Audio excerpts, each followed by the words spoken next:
Hi, Mobile 6 xin chào các bạn đã quay trở lại với channel hồi sinh điện thoại nhé. Thì hôm nay channel hồi sinh điện thoại của mình sẽ thực hiện cái việc hồi sinh cái chiếc Vsmart V220a. Thì nó đang bị cái lỗi là gãy cái chân sạc, không sạc được. Đó, các bạn thấy không này? Mình chạm vào trong mà có thấy chân sạc của nó gãy, nó rời ra rồi, nó lủng liềng rồi đó. Thì cái Vsmart V220a này thì nó là dòng điện thoại của Việt Nam nhé. Rồi, các bạn thực hiện cùng với mình này. Thì đầu tiên mình sẽ tháo máy ra, và đối với cái dòng Vsmart V220a này thì sẽ tháo từ mặt lưng nhé.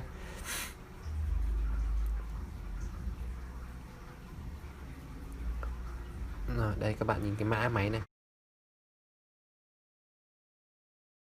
V220a nhé, Vsmart V220a nhé.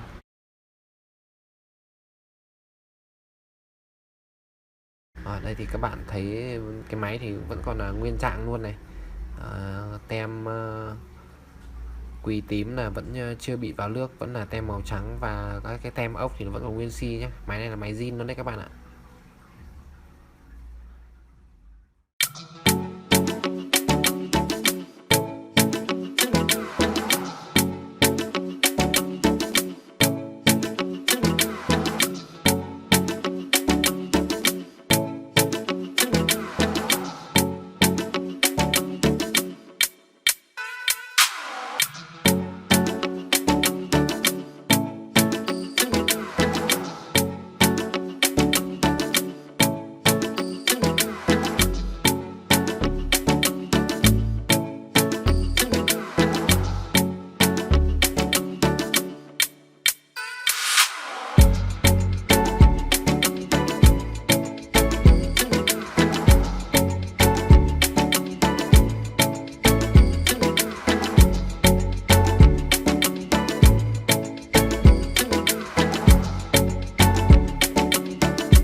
Ok các bạn, đây là cái main khi mà mình đã tháo rời ra này. Các bạn có thể xem thấy này, cái chân sạc này nó đã gãy rồi, nó gãy rời hẳn ra rồi đấy.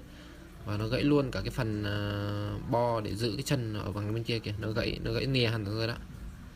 Thì đối với cái chân như thế này ấy, thì mình chỉ có thể chế lại thôi, chứ còn để mà thay cho nó cứng cáp được 100% như cái main, như cái chân zin của nó là không thể các bạn nhé. Vì cái main ý, cái nửa main bên kia, nó chỗ cái giữ chân sạc nó đã bị gãy theo cái chân sạc rồi.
Ok, thì khi mà mình đã thay cái chân sạc khác vào ok rồi, mình thấy nó cũng tương đối nó chắc rồi đấy, thì mình sẽ ráp cái main vào trong cái khung máy nhé.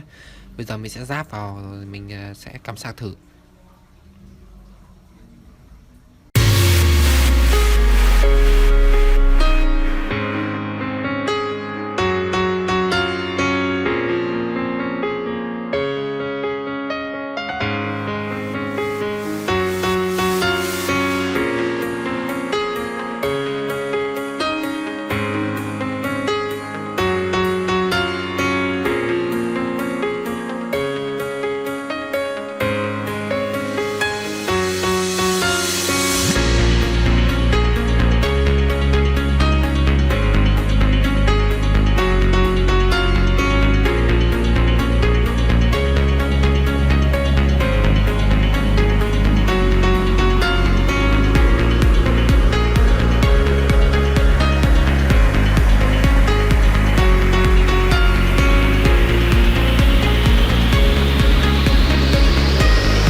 Ok, bây giờ cái máy đã sạc bình thường rồi các bạn nhé.